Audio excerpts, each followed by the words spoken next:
Selamat siang. Senang berkumpul kembali dengan teman-teman semua. Saat ini kita akan membahas tentang konseling kelompok. Nah, seperti yang kita ketahui bahwa konseling kelompok itu merupakan proses pemberian bantuan pada anggota kelompok yang sedang mengalami masalah dan di dalamnya itu membutuhkan kerjasama tim. Jadi karena kita di sini adalah tim ya, jadi nanti kalau misalkan konseling sedang berlangsung, saya harapkan teman-teman bisa bekerja sama dengan baik. Nah, kemudian di dalam konseling itu sendiri ada beberapa asas yang harus diperhatikan. Yang pertama, asas kerahasiaan.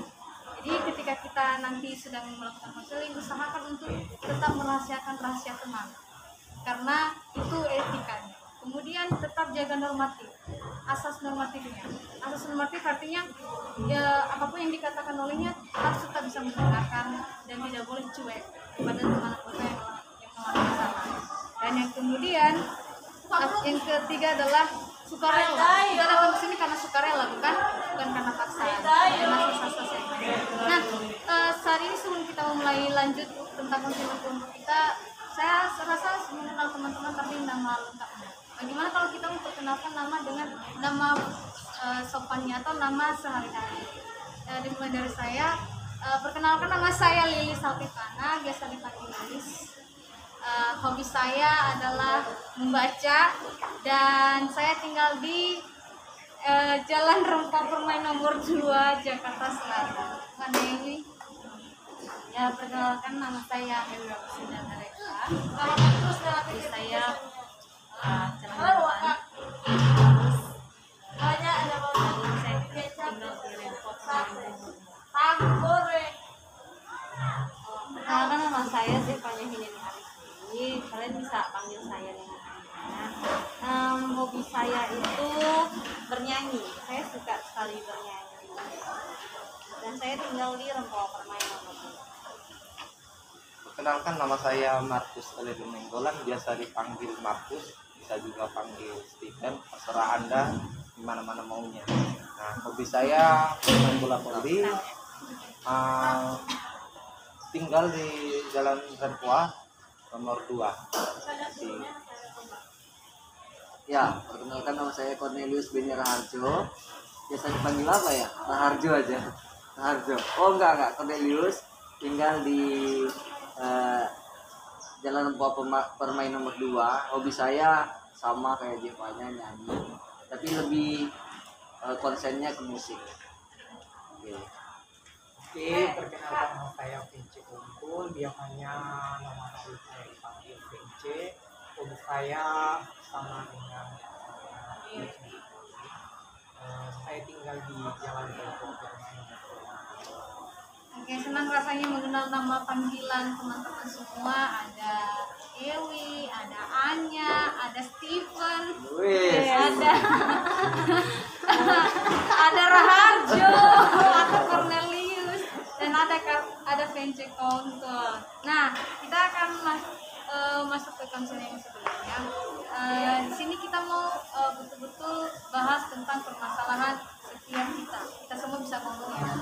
Jadi hanya masalahnya apa, masalahnya apa, bisa didiskusikan di sekarang ini. Nah, tapi sebelum kita memulai hal itu, kita harus berjanji lebih dulu dengan cara mengatakan bahwa saya berjanji tidak akan memberitahukan apapun yang diceritakan di tempat ini kepada orang lain, dengan cara memegang tangan di sini kalau boleh ya, karena kita nggak bisa melihat pegangan tangannya. Dengan mengucapkan saya berjanji tidak akan memberitahukan kepada orang lain apa yang diceritakan di tempat ini. 1, 2, 3. Saya berjanji tidak akan memberitahukan kepada orang lain apa yang terjadi di tempat ini. Ya, terima kasih. Dan ini kita akan memulai prosesnya. Nah, kepada Ewi, boleh diceritakan masalah apa yang sedang kamu alami? Tadi ini saya sedang mengalami jatuh cinta. Oh, Ewi susah jatuh cinta.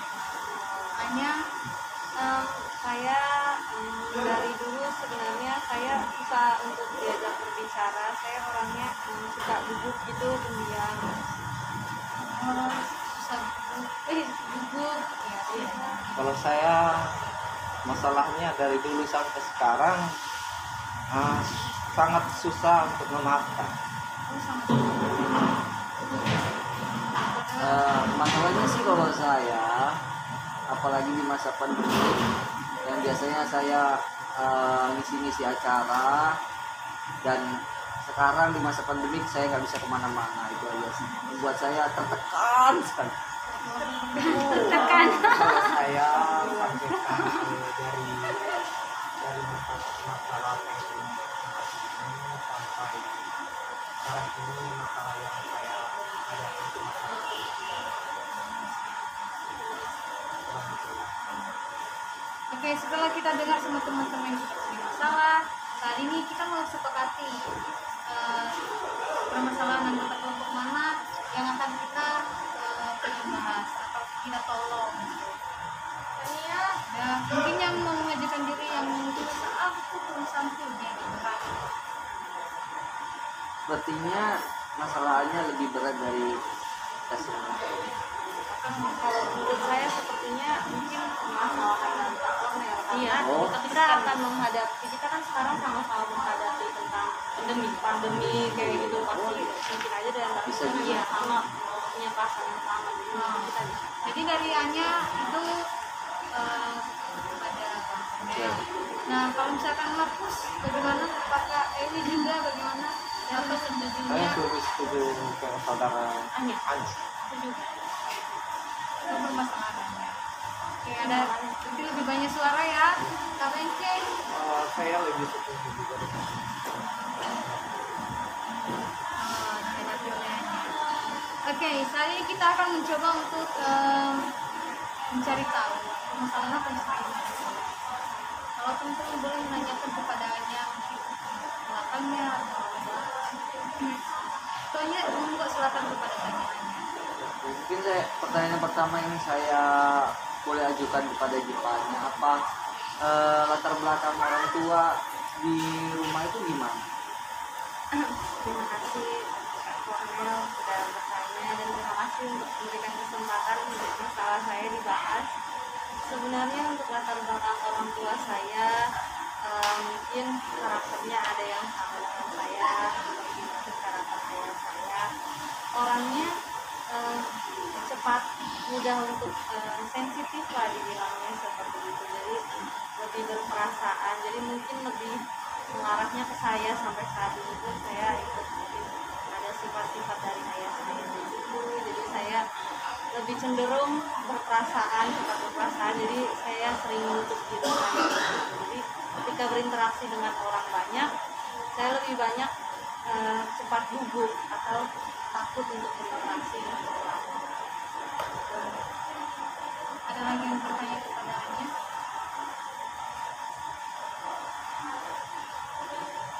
Saya mau bertanya-tanya kepada Ipannya, kenapa, apa alasannya, kenapa sih bisa mempunyai rasa, bisa dikatakan minder juga ya kalau mau, apa penyebabnya, atau karena mungkin dari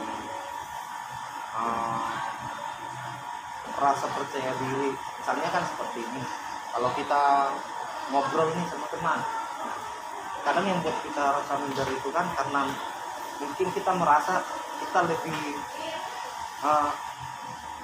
level ekonominya lebih rendah atau bagaimana. Coba kalau saudara Anya jelaskan apa sih sebenarnya yang buat rasa malu itu ada dan terus kayak menghantui seperti ini.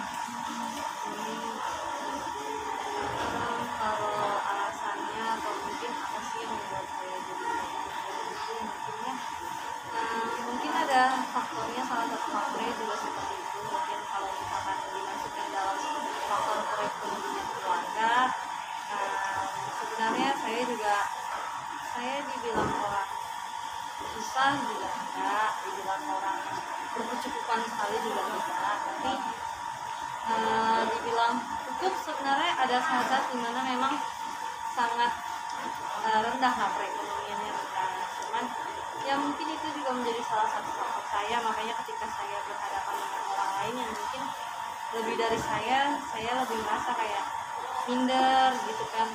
Oh, dia lebih dari saya kayak gitu. Jadi saya lebih baik cari mungkin orang-orang atau yang sama seperti saya gitu, daripada harus berteman dengan yang kelihatannya lebih kayak gitu. Jadi ada rasa minder. Itu mungkin salah satu faktornya juga ya. Terima kasih. Ada lagi?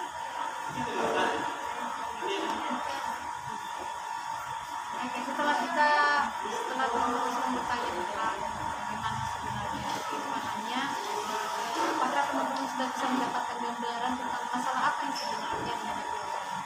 Di titik mananya yang menjadi masalah? Ada yang memberi pertanyaan?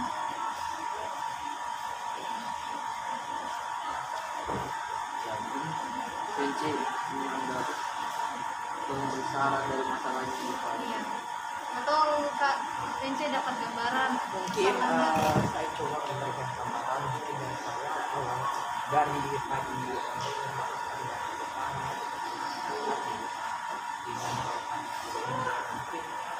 darinya dia suka bergaul dengan orang yang diajak. Sedangkan dari kita mendengarkan dari penjelasannya dia bahwa menyebabkan anak ini dari kami tetap mengatakan bahwa kebutuhan mereka kalau itu tidak terus ada juga kurang. Namun sebenarnya mungkin kalau menurut saya dari yang saya rasakan atau yang saya rasakan itu kalau saya lebih cenderung harus punya harus punya keberanian untuk mencobalah, jangan dulu kita menyerah. Kan setiap apapun permasalahan tanpa kita tidak mencoba apapun yang kita kerjakan, kalau kita tidak mencoba terlebih dahulu berarti kita pasti aja coba. Yang menurut teman-teman yang lain, yang menurut teman-teman bahwa sebenarnya yang menjadi permasalahan kecil itu ya yang ini.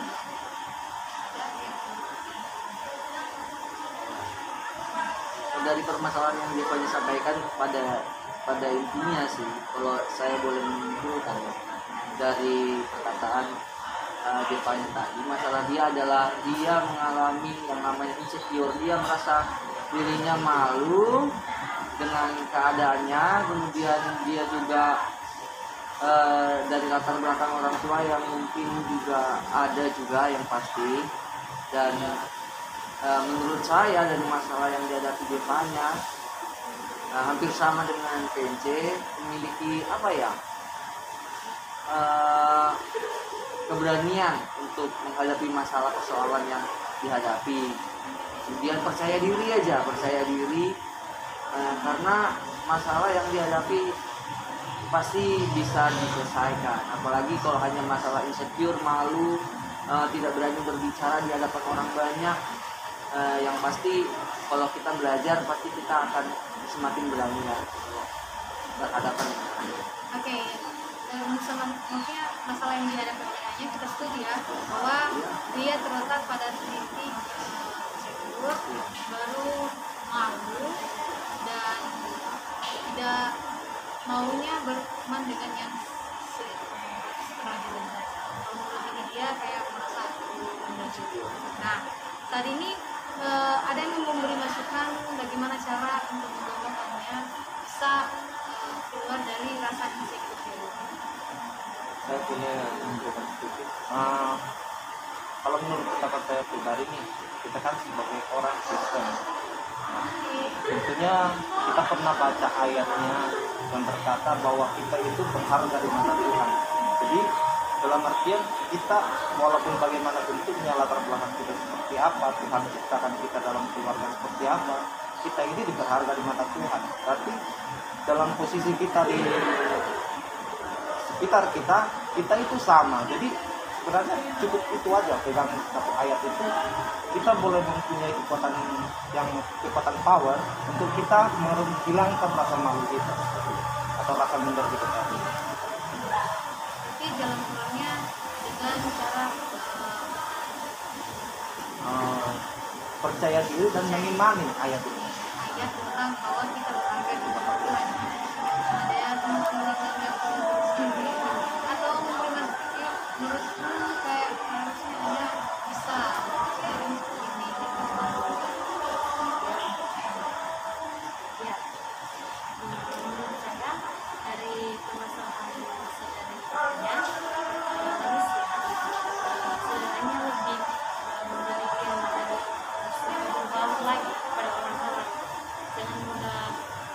begitu malu, merasa pede gitu kan sama orang lain.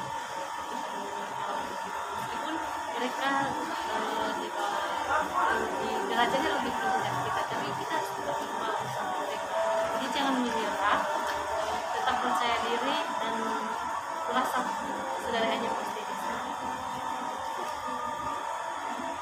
Ya kalau saya juga sebagai teman lebih percaya diri. Jangan terpacu dengan hal yang seperti kamu alami, tapi lakukanlah sesuai dengan percaya diri. Pasti Kita setuju ya, kalau misalkan itu hanya harus percaya diri dan tidak boleh insecure karena kan kita sama semua. Nah, menurut teman-teman semua nih, tindakan apa yang perlu dilakukan oleh Anya supaya ketika dia berhadapan dengan orang teman-teman sekelilingnya yang ekonominya lebih tinggi atau lebih tinggi lagi dari dia bisa masuk ke dalam komunitas itu. Saya kan nggak perlu pandang duit, tetapi langsung bisa masuk itu. Gimana cara tindakannya? Apakah dia harus menyapa atau bagaimana? Atau sok-sok akrab bisa atau ada yang dibisarkan? Ya, mungkin ya intinya cara bergaul kita lah. Yang mungkin biasanya kita kan bergaulnya biasa berteman dengan orang yang sama derajat dengan kita. Tapi kita mulai belajar bagaimana cara bergaul dengan teman yang lebih tinggi derajatnya dengan kita. Jadi intinya bukan berarti kita sok dekat, tapi kita belajar mendekat dengan cara yang kita bertanya kepada teman kita, say hi gitu, bertanya, kita sapa dia, kemudian ya pasti dia akan terima kita juga, karena nggak mungkin ketika kita baik mereka tidak berbuat baik juga. Nah, ini masukan yang agar hanya bisa lakuin ya, nggak merasa sendiri atau apa.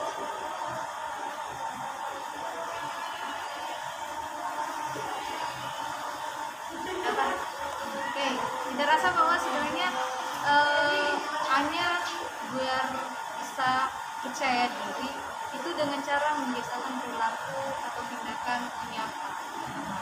Karena kan sapaan sebenarnya merupakan gambaran awal seseorang mau berteman dengan kita, benar ya. Nah, kali ini menurut teman-teman, apakah hanya perlu mempraktikkan langsung gimana cara menyapa teman itu, seperti say hello atau Nah, itu bagus. ya langsung dipraktikkan sekarang ya. Oke, kepada saudara ini saya berdiri. Terima kasih. Anggap saja kami sebagai Iya. anak-anak yang berada di kelas satu.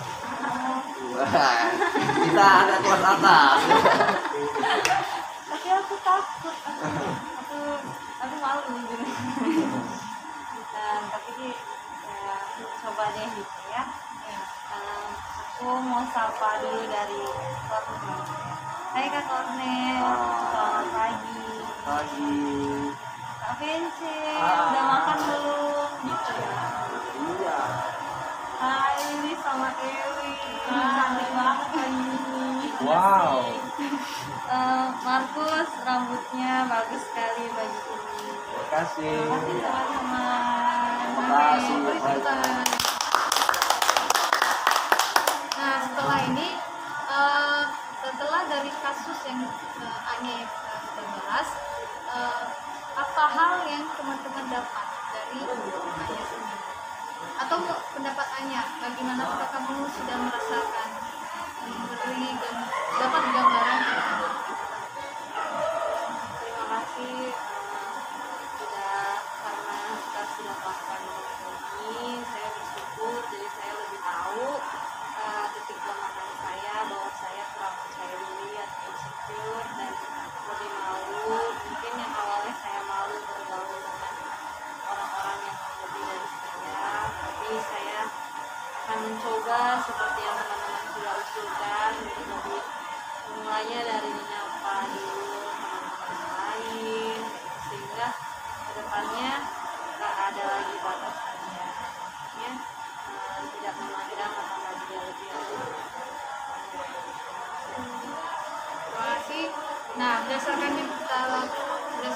yang sampaikan, apa yang sudah teman-teman, apa yang bisa teman-teman dari awal, misalkan dari bisa teman-teman dari mulai dari masa bapaknya sampai sayangnya.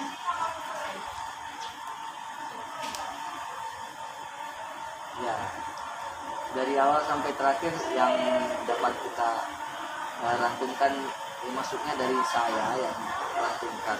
Intinya dari permasalahan Jepanya kan awalnya dia berkata bahwa memang ada faktor keturunan yang menggambarkan bahwa sifat pemalu atau sifat tidak percaya diri memang ada dalam dirinya hingga terbawa sampai ke dirinya sendiri. Kemudian dari apa yang kita sampaikan, kita mendapat satu jalan keluar dari permasalahan Jepanya, bahwa Jepanya harus percaya diri, dia harus lebih berani, dia harus mulai dengan menyapa teman-teman yang mungkin ada di taraf ekonomi yang lebih tinggi, supaya apa, dengan sapaan yang disampaikan membuat orang itu menjadi lebih dekat gitu. Intinya lebih dekat itu adalah hal yang penting, bukan dibatasi dengan keadaan ekonomi, tapi ketika menyapa itu akan membuka hatinya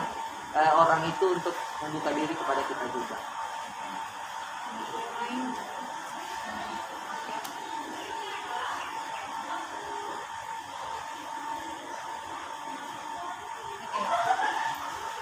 Dari berdasarkan hasil pendapatnya Kornel, berarti bahwa sebenarnya dari keterangannya itu salahnya faktornya sebenarnya misalkan kenapa yang terlalu ya kan, karena keluarga juga yang lembut, jadi kan ada faktor perbedaan. Terus kemudian karena ekonomi, jadinya hasil risiko itu muncul.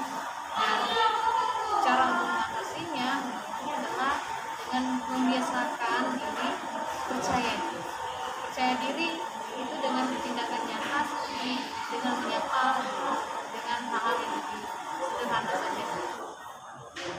Dan sekarang kita mau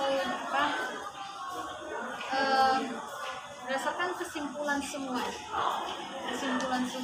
mulai dari perhatian masuknya sampai permasalahan jenis permasalahan yang dihadapi sampai penyelesaiannya. Tadi kan pendapat. Sekarang kesimpulan semua yang kita bahas.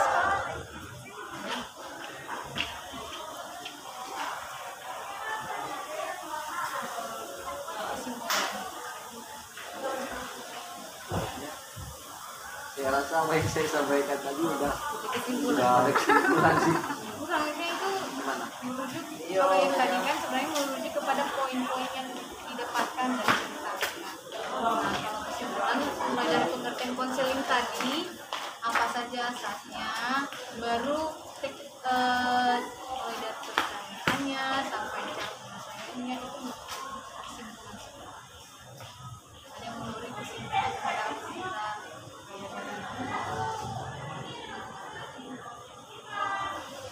Nah, kesimpulannya kalau dari saya sih Pokoknya kalau dari saya gitu deh.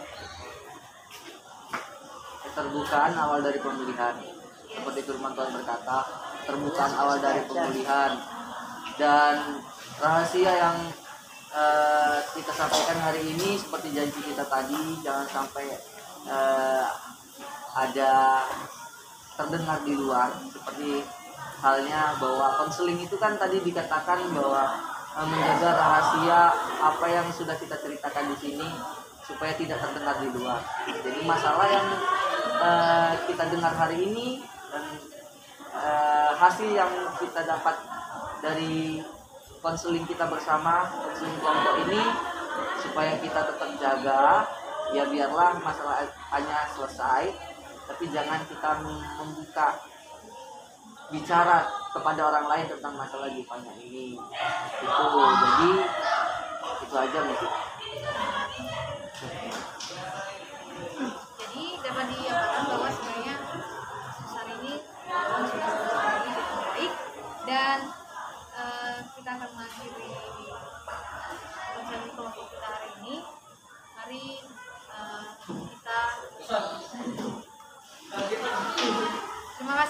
hari ini kami sudah selesai belajar kelompok dan konseling.